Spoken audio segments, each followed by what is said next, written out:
All right, so everyone's here. We're all good. Hi, how are you? Do we have a seat? Great, thank you. So I do have something, an announcement I'm going to make, but then I think you've all received a statement that has been released from Secretary Rubio and the NSA Director Waltz, and I'll be reading that as well for those who are watching from home and around the world. All right, we're all good? All right, thank you again, everybody. I just want to remind you as I walk into this room, now this is my third time walking into this room. I do so with a whole host of people behind me, literally and figuratively. And without their assistance and without the staff of this department, this briefing would not be possible. The nature of the work that happens is intensive. It is quiet. I won't say it's anonymous because we all know who's doing the work. But these are people who work every day to analyze, to research, to design, to help move forward the agenda and the policy of the Trump administration and the Secretary of State. And it is terrific work for the American people. So again, I want to thank everyone for making it possible for me to be standing here as well. So let's get started. Again, I have a little bit of a what we call a topper here for everyone who's watching, and welcome aboard. Let's see here. All right, to begin, as Secretary Rubio made clear yesterday, Venezuela is obligated to accept its repatriated citizens from the United States. This is not an issue for debate or negotiation, nor does it merit any reward. Unless the Maduro regime accepts a consistent flow of deportation flights, without further excuses or delays, the U.S. will impose new, severe, and escalating sanctions. As President Trump made clear in his proclamation, TDA is closely associated, closely aligned with, and indeed has infiltrated the Maduro regime. Maduro maintains close ties to regime-sponsored narco-terrorists. The Maduro regime must accept back all Venezuelan aliens deported by the United States, especially their murderers, rapists, criminals, human traffickers, and other illegally present criminals in the United States. End of discussion. We will impose new and more severe sanctions upon any failure to do so or delays. Let me be clear, the United States government will enforce the laws of the United States.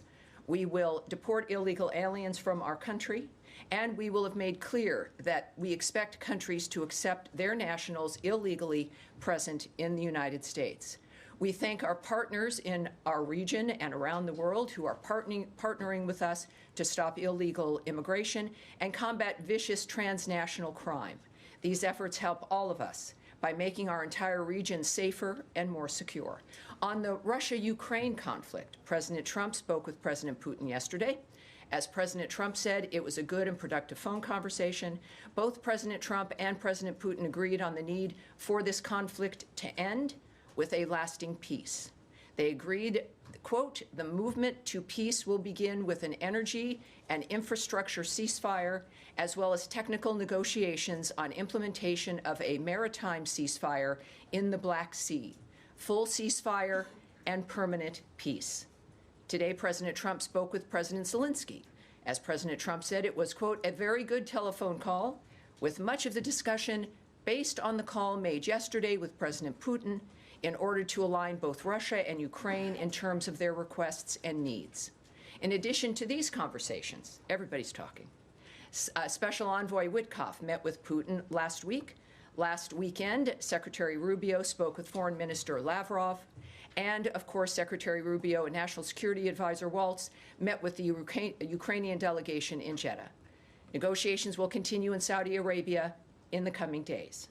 On reports of Russian strikes on civilian infrastructure overnight, attacks like these are precisely why President Trump is committed to peace. It is time for the death and destruction to stop and for an end to this senseless war. As Secretary Rubio has said, there is no military solution to this war. All sides need to move to a ceasefire. President Trump has made this clear as well. We cannot get to the table for negotiations to end the war without a ceasefire in place. The shooting has to stop first.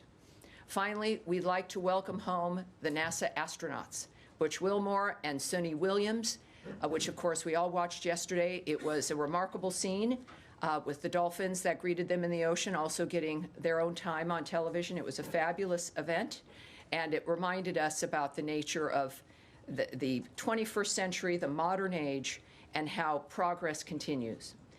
Now, you also have, that's the opening here of what I've seen, of course, over the last 24, 48 hours. Of course, there's always something that feels like it should have been a month of news that is happening on a daily basis. But we also have a direct statement, which I'm going to read to you as well, and to those who are watching from home or from their offices and from around the world, a statement from Secretary Rubio and the National Security Advisor, Mike Waltz. And this also directly addresses some issues that we're expecting to come up, certainly in the next week, and the nature of where things stand at this point. And so here is that statement from the Secretary of State and the National Security Advisor. Today, President Donald J. Trump and Ukraine's President Volodymyr Zelensky had a fantastic phone conversation. President Zelensky thanked President Trump for a productive start for the work of the Ukrainian and American teams in Jeddah on March 11th. The meeting of the senior officials from both nations significantly helped in moving toward ending the war. President Zelensky thanked President Trump for the support of the United States, especially the Javelin missiles that President Trump was first to provide, and his efforts towards peace. The leaders agreed Ukraine and America will continue working together to bring about a real end to the war, and that lasting peace under President Trump's leadership can be achieved. President Trump fully briefed President Zelensky on his conversation with Russian President Putin and the key issues discussed. They reviewed the situation in Kursk and agreed to share information closely between their defense staffs in the battlefield situation as the battlefield situation evolved. President Zelensky asked for additional air defense systems to protect his civilians, particularly Patriot missile systems. President Trump agreed to work with him to find what was available, particularly in Europe. The two leaders also agreed on a partial ceasefire against energy. The technical teams will meet in Saudi Arabia in the coming days to discuss broadening the ceasefire to the Black Sea on the way to a full ceasefire. They agreed this could be the first step toward the full end of the war and ensuring security. So let me just remind you here that that is technical teams. It will not be principals going to those negotiations. President Zelensky was grateful for the president's leadership in this effort and reiterated his willingness to adopt a full ceasefire. President Trump also discussed Ukraine's electrical supply and nuclear power plants. He said that the United States could be very helpful in running those plants with its electricity and utility expertise. American ownership of those plants would be the best protection for that infrastructure and support for the Ukrainian energy infrastructure. President Zelensky also thanked President Trump for continuing to push humanitarian concerns, including the exchange of POWs. He noted that they had just had a successful exchange and thanked the president for his leadership. President Trump also asked President Zelensky about the children who have gone missing from Ukraine during the war, including the ones that had been abducted. President Trump promised to work closely with both parties to help make sure those children were returned home. They agreed all parties must continue the effort to make a ceasefire work. The presidents noted the positive work of their advisors and representatives, especially Secretary Rubio, National Security Advisor Waltz, Special Envoy Kellogg, and others. The presidents instructed their teams to move ahead with the technical issues related to implementing and broadening the partial ceasefire. The presidents instructed their advisors and representatives to carry out this work as quickly as possible. The presidents emphasized that in further meetings, the teams can agree on all necessary aspects of advancing toward lasting peace and security. So we are closer to peace than, of course, we have been at any other point. But still, I know you might have some questions. I don't know why. And I'm here to answer those questions. Matt? Thank you, Tammy. Can I just start with, since you opened with Venezuela, and this can be a very simple yes or no answer, did you get an answer to the question I asked on Monday about whether using the AEA for these deportations means that you recognize Maduro's government and that he is and him as the legitimate leader of Venezuela? I do have an answer to that. You do? Okay. And the answer is no. No, okay. The answer is no. There is clearly we've made it clear, and it's been obvious for quite some time, that Maduro is a dictator. It is a regime that we do not recognize. And we also understand, of course, that what we demand of him is something that has got to happen. I made that clear in my topper. The AEA proclamation is still valid, of course. That is currently being challenged in court, so I'm not going to comment on that litigation. But at the same time, it's not a regime we recognize. We don't recognize him as the president or a legitimate ruler at all. Okay. Right. Secondly, then, and again, these are going to be extremely brief. On Friday, the Secretary signed, along with Pete Hegseth and the head of the National Defense University, this order removing the head of USIP. That's the Institute for Peace. Yes. Yes. Correct. I'm curious to know when and where the Secretary signed this. Well, it's been signed, and I don't have the details of exactly where he was. He was in many places in the 21st century. But we were with him. Both Yes, of us. but we weren't with him. We were on an airplane, and he was in the giant Secretary of State area that is away from us. He wasn't with you. He wasn't. Yeah. But there's plenty of ways in which something can be signed. And can you assure us that it was his signature was not done by auto pen? I've never known him to do that. Okay. But what I can tell you is that it was signed. Okay. It was signed. Yes, sir. Next All right. one- So next this one is like is, the Matt Lee show. Well, no. Yes, It's not Daphne. trying to- And Daphne, you we can can get yes come. or no question. Are we Yes staying or in the no same answer. region, Do you have though? anything? Can you tell us anything about Pete Morocco and his move from USAID? Well, Pete Morocco is returning to the State Department full-time as the Director of Foreign Assistance. An indispensable role in aligning all U.S. government foreign assistance with the President's priorities. So he is returning to that job, and you will, I'm sure, no doubt, be hearing from him in a variety of different ways. Okay. And All right, then now last Daphne one- and hold Matt, on. that's it. Daphne, let's go. Tammy. No, excuse me. All 3 right, questions. fine. Daphne. Thank you. So the White House has said that it has moved beyond the U.S.-Ukraine minerals deal. Has that already been agreed to and signed? Well, what I know is, and you've noted their comment, is that at this point we're dealing with a whole host of things. That is not something that is being addressed at this moment, so I can't say what the disposition is, but I would just refer you to how they commented on it. And could I just follow up on what you said about negotiations continuing in Saudi Arabia? Yeah. Who will be representing the U.S. in these talks between the technical teams with Russia? Well, it'll be senior staff. That's all I can tell you. So it will not be principals. It'll be senior staff addressing technical frameworks. And of course, the timing is important. It'll be in the coming days. So when they said it would be quickly, as President Trump requested, it's happening quickly. And we'll see some results of that, I think, very soon. Yes.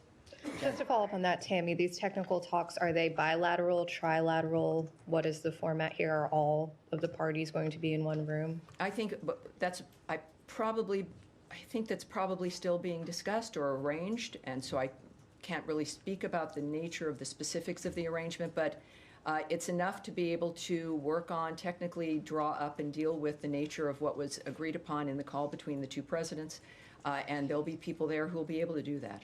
And then on the issue of the abducted children, Yes. this was brought up in the Zelensky call according to that statement, but the administration has cut off the funding for the research into the abduction of these children, some 30,000, and there's reports that the data collected on these children could have possibly been deleted. Do you have any comment on the decision to terminate the funding and the whereabouts of the data? Well, the funding has been cut based on the assessments that we've been making regarding a whole host of funding, if it worked within our framework of what was in America's interest. What I can tell you, though, is also that the conspiracy theory or the fear or whatever it was about data being deleted is untrue. So that is false. The data exists. It was not in the State Department's control.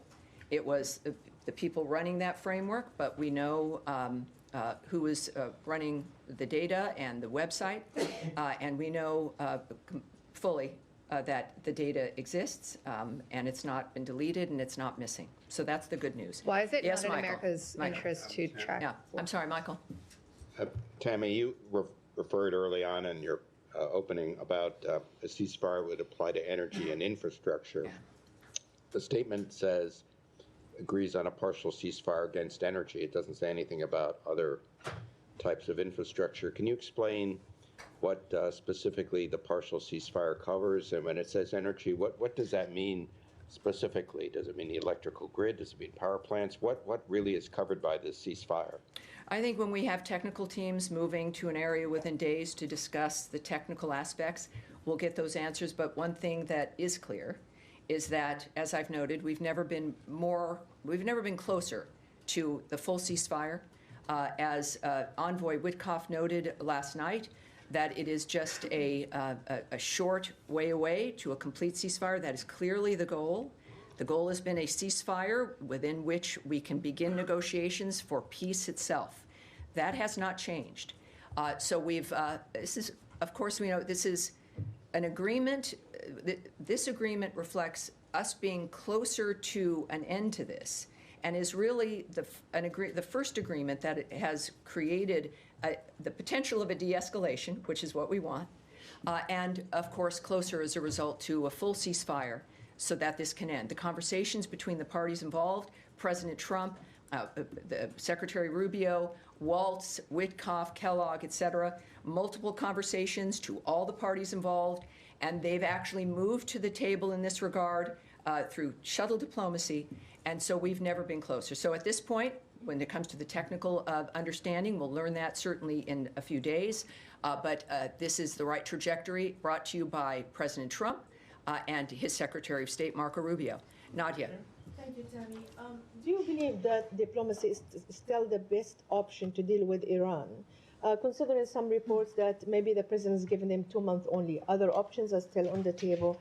And on Gaza, while Israel is going after Hamas, there is reported of 400 people being killed, the majority are civilians, including 185 children. What is the United States doing to tell Israel to spare the life of civilians, or to avoid them at least? Well, first of all, on the question of Iran, it's been clear, Secretary Rubio has made it clear that, of course, as the world's top diplomat, that diplomacy matters. And we continue. Diplomacy includes, of course, there's a whole host of things in the toolbox for diplomacy. And the world understands this as well. So, of course, yes, diplomacy is the best way to handle this situation. And regarding, was it about The Gaza? civilian casualties in Gaza, including 108 children who have been killed. Yeah, and the savagery unleashed by terrorist groups, death squads of Iran, entities that have an investment in the suffering never ending, the use of people, the Gazans in particular, as cannon fodder for a dynamic that the world has decried for decades. And finally, we are here, and we've had enough of a conversation within the framework of this needing to end. And at the start, President Trump and Secretary Rubio demanded a new way of looking at how we end this framework of death and destruction, this cycle. And we are still in that process. And their demand that we can't continue on is made clear by the fact that Hamas had an offer, a bridge to continue on to the second phase, which they rejected. It was not a dynamic that was clearly going to end well in their rejecting it, but they did so anyway. And it's a horrible result of more decisions by Hamas that continue the suffering. But that has been the history. And so we not only decry the loss of life and the impact on children around the world, but enough to where President Trump has one term, and his focus has clearly been peace on this planet in every single fashion. And it will essentially be able to work because he's known to get results, he's known to be serious, and we're seeing it move forward. So it's a shame that Hamas has allowed this to occur, but look nowhere else other than the people who have facilitated this suffering from the beginning.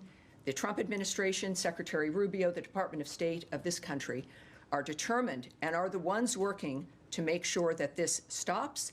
And certainly the region understands that this is a real opportunity finally to change what's been happening in the world. Yes, sir. Tammy, can I? Yeah, staying in this region, please. I was just wondering if Secretary Rubio had any conversations since the strikes with his Israeli counterparts, and are you trying to ensure that when Israel does these strikes using U.S. weapons that they're targeting, being as careful as possible in their targeting? I can tell you that, of course, our teams, they're constantly in touch. There's been no phone call arranged yet, direct phone call between Secretary Rubio and Israeli counterparts or Israeli leadership. But of course, this is not a situation where if it's out of the news, the teams working to change the environment stop and leave an office or stop and just do something else. So this is a constant, as you might imagine, a constant effort on every element of foreign policy, certainly when it comes to war, ceasefires, ending conflict. So they're constantly working, and certainly we want peace. We're working for this because we deplore the loss of life, as do the Israelis.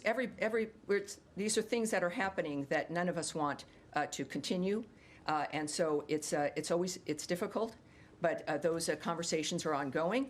And of course, we stand with Israel in every circumstance. They are our ally, and we continue to work to make sure that this conflict that we're able to stop it. Yes, Saeed, please.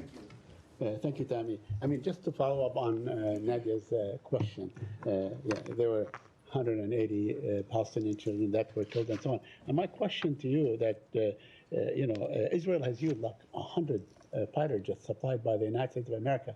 There's absolutely no ground-to-air defenses in Gaza, so there was no response whatsoever. And that, hence I guess the quest for restraint and so on that the U.S. probably should ask Israel on the issue, the humanitarian issue. It's not only the bombing. I mean, there was a humanitarian catastrophe to begin with the holding of the aid and so on, and now we have this situation. Is the United States concerned that there is a looming catastrophe, or probably of apocalyptic,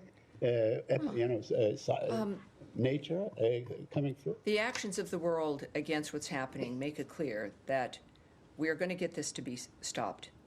What I can tell you is it is a catastrophe, and there was a ceasefire on October 7th, I should say. There was a ceasefire, and it was broken by, apocalyptic, by the massacre of 1,200 people, the taking of over 250 hostages, remaining hostages that still are in unknown conditions. Certainly, Idan Alexander deserves to be free, and he still is not. So when we think about why we're in this situation, let us not forget. We talk about never forgetting certain things that happen, and it's important to keep reminding people of the things what sparked this, the obscenity of October 7th, the obscenity of this wholesale massacre that was videotaped, involving the slaughter of children, of babies, of women being raped as then they're murdered while they're being raped in front of some things are so difficult we choose to not think about them or hold them in our consciousness because we can't.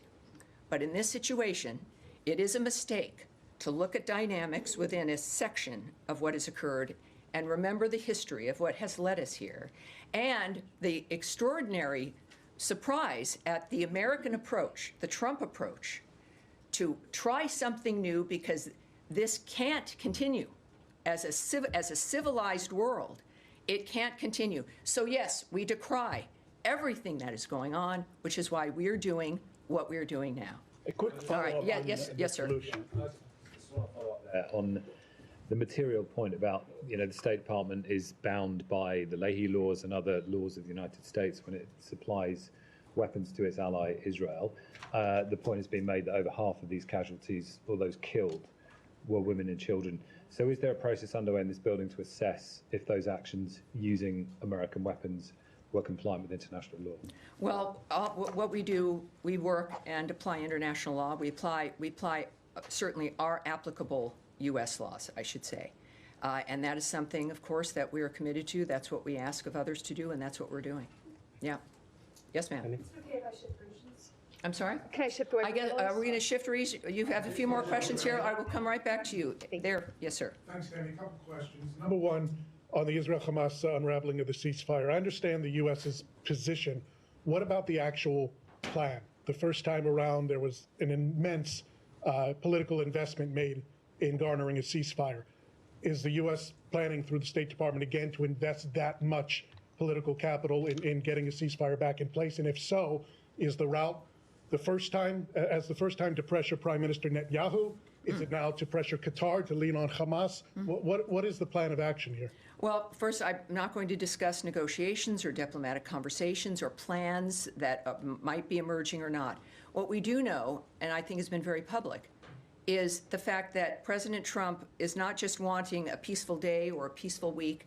Secretary Rubio is not flying around to speak with his counterparts, to handle summits and speaking with the parties involved so that we can have a peaceful fortnight.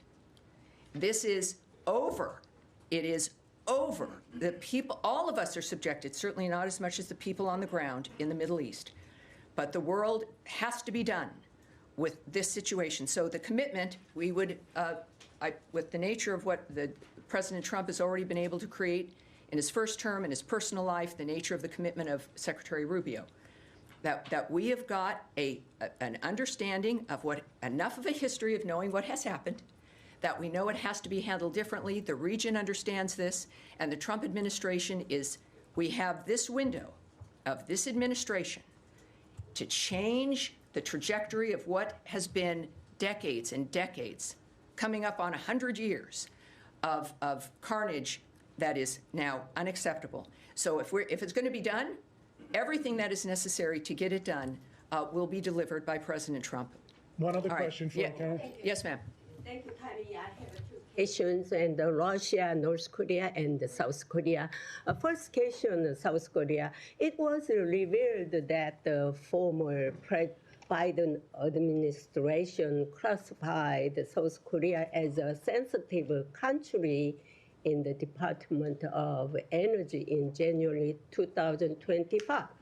What is the specific reason for classifying South Korea as a sensitive country, and what is the Trump administration's stance on allies? And all right, so let me answer that.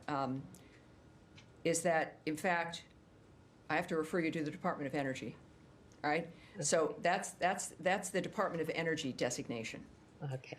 And also, obviously, I'll reiterate, is that the United States greatly values the close relationship we have with the Republic of Korea on scientific research collaboration, and we look forward to continued robust cooperation. So that's my answer there, and I promised you I would come to you. Can I have one more Russian deputy? Do you want to cede? Yeah. All right. Yeah, thank you. Let me go back. All right, let's do that. All right, go ahead. I'll be back with you. Sure. Because we're off the region anyway. Yes, ma'am. I want to ask about the case of this missing spring breaker in the Dominican Republic who's feared to have drowned. Authorities in the country have effectively detained an American college student who's a witness in the case by withholding his passport. Is the State Department working to bring him home?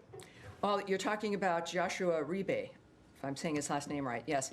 So we, and I say this often, and we'll probably be saying it a lot more, is that there is no higher priority than the safety and security of U.S. citizens who are overseas. That matters to us. We're aware of this situation, certainly, and we take seriously our commitment to assist U.S. citizens abroad. It is a situation where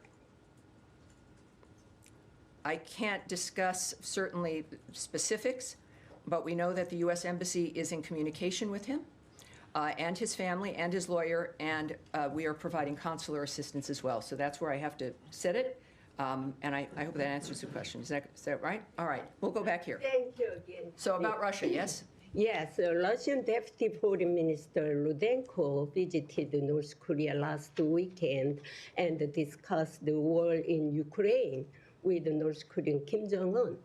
How does the Trump administration concerns about the military cooperation between the Russia and the North Korea? But the Russians, they still want to remain the North Korean troops in the Russia, Moscow. Thank you. Right, so asking about the nature of our reaction to Russia and North Korea and their alliance, essentially. So we know, of course, that's a perfect example of how third countries, like the DPRK, have perpetuated this war. So this is a dynamic that other countries are involved in, and certainly very specifically the DPRK. And they bear responsibility for the nature of what's going on. We continue to be concerned about their direct involvement in the war, their military deployment to Russia, and any support provided by the Russian Federation to North Korea in return also must end. So they're realizing the situation is changing, and that's good news, but we certainly, I think it's been made very clear the difference. Thank you. Yes, ma'am. Thank you. Following up on the Ukrainian children, the grant that you confirmed has been terminated to the research initiative at Yale University. Does the Trump administration and the State Department believe that it is in the interest of the United States and the American people to support initiatives like that one that has been gathering evidence on Moscow's abduction of Ukrainian children? And you mentioned that Trump had spoken to Zelensky about this, and he had said he would work closely with both parties to make sure that those Ukrainian children are returned home. Are you saying that this administration and this department are going to help find other initiatives or support other initiatives to help find and bring back those Ukrainian children? Well, as our review began when it came to foreign aid, I cautioned everyone to not associate buildings or an infrastructure or the existing status quo as being the only way possible to achieve our goals. And that includes foreign aid. We were, of course, reminded that while certain things were being cut, it didn't mean we were stepping away from foreign aid. It's about stepping away from abuse and a waste of money and an infrastructure and a bureaucracy that ends up taking the finances that exist, and us needing to have finally an even playing field to determine what's been working, what isn't working, how to start again without an infrastructure that's going to take a majority of the funding in order to breathe life into itself, so that we can actually spend money and do work that gets directly to the heart of the matter and saves people's lives, gets them life-saving assistance that is aligned, as those things are, with the American point of view and the American. Was abusing funds? Well, I know that it was cut, and it was cut and the things that have been cut were not assessed to be within the framework of what mattered to this administration on the issue of making America safe and secure or more prosperous, but also it's an issue about waste and abuse. So when we think about a particular effort, it's important to realize that it's the goal that we need to address versus a particular structure that might be happening. So when we have a funded grant at a university that might be cut because it's been determined that it needed to be cut, and then you've got the presidents of the nations involved in the issue talking about it personally on the phone, the president of the most powerful country in the world saying, I'm going to do something here. We're going to work on this. I think that's a pretty good, clear indication that we can still work on issues that matter and make them happen without it being in a certain structure that has existed. So I think that's pretty clear. It was very important for President Trump's comments to President Zelensky on that matter. Yes, Sure. Sean. Can I go back to the issue of cuts in U.S. government-funded media? Sure. Radio Marti, the Secretary has long been supportive of that. It's broadcasting into Cuba. Does the Secretary support the elimination of Radio Marti? I have not spoken to him about the specifics of the nature of these particular programs. But what I said on Monday is I'll repeat here, is that the American sensibility we value and have talked about, and it matters to us, the issue of people's voices being heard, the issue of freedom of speech, freedom of expression, and the ability, I think the desire and the ability to do that is always a priority when it comes to how we spread the word of democracy and want to improve the quality of people's lives. How that happens might change over time. And I think that's, again, bringing us back to the fact that we've gotten used to a certain infrastructure, but how we apply the values that we hold may change. And so I will ask him, we'll take that back as a specific question for the Secretary. That is something that I think is important, and I'll find out for you. But what I do know is that his number one priority is to make sure this nation is safe financially, that Americans are safe, that we are secure within this world, and that's going to be part of, I think, the transition that happens. Yes, yes, sir. Going back to Ukraine talks, if I may. The Secretary last week met with his Ukrainian colleagues, and he discussed full ceasefire deal. And he gave a press conference, the latest one I think was in Canada, where he said that, when we're going to talk to Russian leadership, we will know if they say no, I'm going to quote the Secretary, it will tell us a lot about their goals and what their goals are and what their mindset is. There are concerns that, with current achievement you have, Russia might be using these negotiations to accelerate victory, to weaken Ukraine, to strengthen itself. Energy, infrastructure deal or ceasefire will help Russia more than Ukraine. Because right now winter's over. There's lots of conversations that we have that are suppositions and what we imagine because of our own experience and what we think may or may not happen. But there's something very specific happening right now. Conversations between the top leaders, conversations between all the parties involved, measures so that people will be meeting in the coming days to get to specifics. No one's waiting for the next week to maybe have another call, to maybe figure out something, maybe you'll show up. These are specific actions that are being taken immediately. So we've been in this really fast environment where everything's happening fast. The good news is, so is peace. We've never been closer. So there's all kinds of reasons that might be informing President Putin's reasoning. I don't know, and I'm not going to guess at what those are. What I do know is what President Trump is doing, the hard and fast framework of what we expect in the next few days in Saudi Arabia, the people who are committed to this, and that everyone now is at a table to get this to the same goal. Thank you. If I may. Yeah, all right. Tammy. Daphne. Just a question on Turkey. President Erdogan's main political rival has been detained on charges of corruption and aiding a terrorist group. What's the U.S. stance on this? Do you have any concerns? Well, we would encourage Turkey to respect human rights, to handle its own internal framework appropriately. We're not going to comment on the decision-making, the internal decision-making of another country, but except to remind them that we expect them to behave in a manner that respects the rights of all of its citizens. I think that's pretty obvious, but it's good to repeat. Yes, sir, standing. Yes, sir. Thank you very much, Tammy. In Pakistan, the most popular leader, Imran Khan, has been in jail now for last. Could you introduce yourself too? First time seeing you. Jaleel. Nice to meet you, sir. Thank you, Tammy. In Pakistan, the most popular leader with a majority number of seats in the parliament, Imran Khan, and the biggest charity collector as well, has been languishing in jail since last 2 years. And in 2 years, everything in the country, whether it is the democracy, whether it is the women's rights, everything has been shattered since last 2 years. President Trump was talking a lot about Pakistan before the elections, and thousands of his new voters in the U.S. and millions of Pakistanis are expecting him to take some sort of action with regard to that country.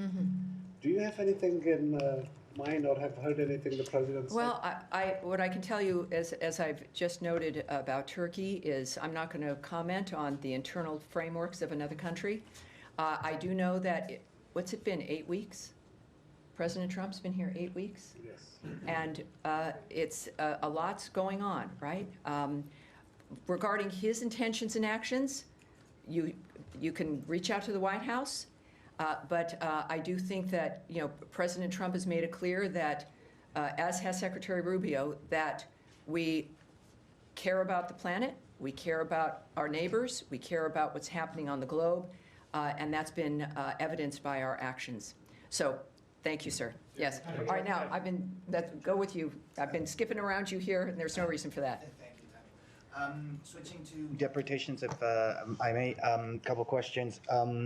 One, has there been any direct exchanges with Venezuela since last Saturday regarding the deportation flights that you mentioned before, the ones that are supposed to take Venezuelans directly back to Venezuela?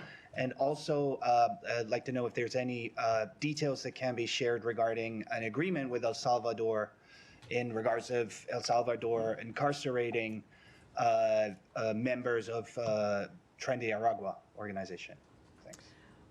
Well, I think we know of one request that El Salvador had, which is they wanted 2 of the worst MS-13 members deported back to them. And we said, okay. So they got those 2 MS-13 gang members. What we also know when it comes to El Salvador is they're dedicated to working with partners to end the crisis of illegal immigration, is committed to accept certain individuals removed from the United States, including the TDA members. And they also, besides the MS-13 members, they also requested 21 of its most wanted gang members who are El Salvadoran to go back as well, so we accommodated that also. And we plan to work with Congress to provide assistance to support El Salvador's correction system, which seems fair. And on Venezuela, you're asking if there's been any more. Well, I think the message I mentioned at the top of this briefing was that they've got to start doing it, or there's going to be serious problems. There's going to be sanctions, and we will be reacting. So they've been told they've got to. At this point, I don't believe any more certainly has moved, and certainly some of this we're looking at the judge's order, et cetera. But what we do know is that deportation flights will continue to other countries and other regions. All right. Oh, yes, please. Yes, Nick. On Friday, Special Envoy Grinnell announced that Venezuela had agreed to accept the repatriation flights. Well, that's nice. It's nice to say so, and doing it will be an important gesture. But have they signaled that they're reneging on that agreement that's been announced, or? Well, again, I'll refer you to the Secretary's tweet, which I think speaks for itself. It was very strong. President Trump said also that Maduro has not been taking Venezuelan deportees back fast enough. And this is not something that will be negotiated. Also, nor does it merit any reward of any sort. And also, if he does not accept the return of the deportees, of course, we will start to employ escalating sanctions. So it is about what our requirements are for well, I'll just leave it at that. I was going into my talk radio mode, and that was not going to be appropriate. Yes, sir. Thank you very much. Mike from Al Jazeera. Very good. Nice to meet you. I just want to go back to the statement about Ukraine, in which it is stated that American ownership of power plants within Ukraine would be a way of guaranteeing their protection. Is we talking about physical ownership, taking over ownership of the plants from the Ukrainian authorities? Well, again, that comes from President Trump, who is one of the best businessmen we think has ever been around, and he knows how to make deals. And there's a serious consideration, in fact, that if you have an American-owned entity via a company, perhaps not certainly the government necessarily, that creates, I think the presumption is that it creates a deterrent to strike, that you have also an economic partnership that increases the economic viability of a nation, the general, certainly infrastructure stability of a nation. When you have people running your infrastructure, or in a particular part of the infrastructure, who know what they're doing, and that maintains not just the economic framework, but also a security framework because of the nature and the need for energy. It also is, I think it is, and I don't want to presume what President Trump was considering, but just as a regular person, you'd realize that it is probably somewhat beneficial to have an economic relationship with a nation that has a history of being able to protect itself and protect its friends, and makes it a little bit more difficult to attack you because of what the results might be. All right. Yes, sir. Ahmed Hazim, Jazeera Arabic. Just want to go back to Gaza. I don't think that I got some of your answer there. Is the U.S. proposal that Hamas rejected, as you said, is it still on the table? And are you still pushing for another kind of a deal that to end this new escalation now and get us back to the track to negotiation for the second phase of the original ceasefire agreement? Yes, knowing the envoys, the special envoys that we have, it's not that anything is off the table. It is about adhering to what the bridge would be, and would have been, and that is something that can still happen. So that's what we hope for. It's why we do this, right? It's wanting to have that and to try to forestall saying no and going back to the old dynamic. So when you've worked hard on an issue and it's a proposal that's been made, that certainly is something that can be revisited. All right. Yes, sir. Thank you, Tammy. One question on Iraq. How does this administration, looking at the disputes between Erbil and Baghdad over the... I'm sorry, between what? Between the Kurdistan region of Iraq and Iraqi government over the energy issue and also over the budget issue. And are you willing to help to resolve this issue? And my second question, you said the diplomacy is the best tool to approach the Iran to resolve the issues between you. But what we hear from the Iranian foreign minister, they say that they don't go to negotiate with the U.S. with the maximum pressure. How do you see this condition? Are you willing to get them some relief? Well, here's what I'll say about the Iraqi government, that we're urging the Iraqi government to reach an agreement. You're talking about energy, yes? Yeah. With the international oil companies to resume oil exports through the Iraq-Turkey pipeline as soon as possible, and to honor the existing contracts with U.S. companies. So that's part of the issue. Reopening the ITP ensures Iraqi oil can reach global, especially European markets. Iraq benefits from the stability of resilient supply chains, as we all do.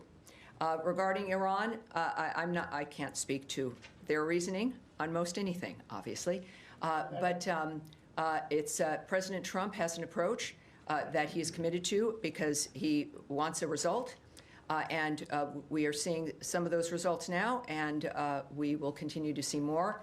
Certainly the Houthis are seeing the results of what we are committed to do to make sure that things change in this planet. And I have no doubt Iran has noticed that. Yes, ma'am. Yes, there are reports in the Lebanese media that I'm sorry, in which media? Lebanese media. Lebanese media, yes. Yes, that Morgan Ortagus had calls with the speaker and the prime minister, pressuring, I'm quoting here, pressuring them to start negotiations, political negotiations with the Israeli beyond the ceasefire. Is this accurate? Are you trying to start negotiations? Well, so you're asking a question about something that you saw in media that may or may not have happened, and so is a hypothetical, and that I should speculate. I can't do that. We're going to move on. Yes, ma'am, in the back, right there, with glasses. Yes, ma'am. I want to move to the Red Sea, please, and talk about the Red Sea I'd say shipping. stay right here, but yes, go ahead. Yeah, the commercial activity there obviously very disrupted. Is the United States working with partners like Great Britain, Egypt, and Saudi Arabia to solve the problem with Houthi attacks in the Red Sea? Or is that just a U.S. Attack right now? I need to go back and check, because I was going to presume here, and I need to go back and check and see regarding what other elements might be involved. But let's make sure we get that to her, should we? All right, good. Can I also ask that on Ukraine, with the power plants in Zaporizhia, Mykolaiv, and Kursk, if there's any move to have some observers come and look, because those have been at least on generators, some of them for 3 years. Well, I'm sure that when we're just, what Saudi Arabia will have with this meeting of technical individuals, that's even a point after a ceasefire's been achieved, right? When you have observers, right? That is not, none of that is going to be discussed. Nothing with either Russia or Ukraine is going to, can be discussed regarding that until we have a ceasefire, to where then we can move to talk about the specifics of how to implement the security as we move forward. So we will. There are people that All are in right. place to observe. All right. So we do one more? Yeah, And we'll, Bangladesh. I'm sorry? On Bangladesh? Bangladesh. All right, yes. Thank you so much. And Tammy, congratulations. This is your third time, but this is my first time here. Thank you so much. All right, good. So I'm not the newbie then. Okay. Good. U.S. Intelligence Chief Ms. Tulsi Gabbard has warned about Bangladesh that growing threat of Islamist extremism and effort to establish an Islamic caliphate.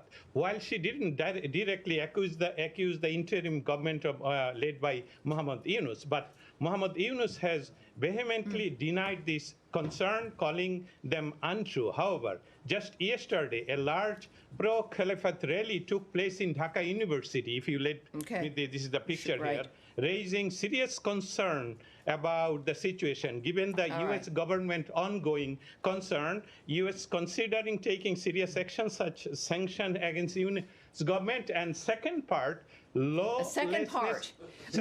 I address this? In general, may I address this, sir? And Thank you. 8 years. I think we're looking for a response, and I'm going to give you one. Please. We condemn any instances of violence or intolerance directed toward members of minority communities in any country, and have welcomed measures taken by Bangladesh's interim government to ensure safety and security for all in Bangladesh. That's what we're watching. That's what we expect. And that will be what continues. And Thank you, everyone. We've got a very busy day in front of us. Thank you, everyone. Thank you so much. Thanks for being here.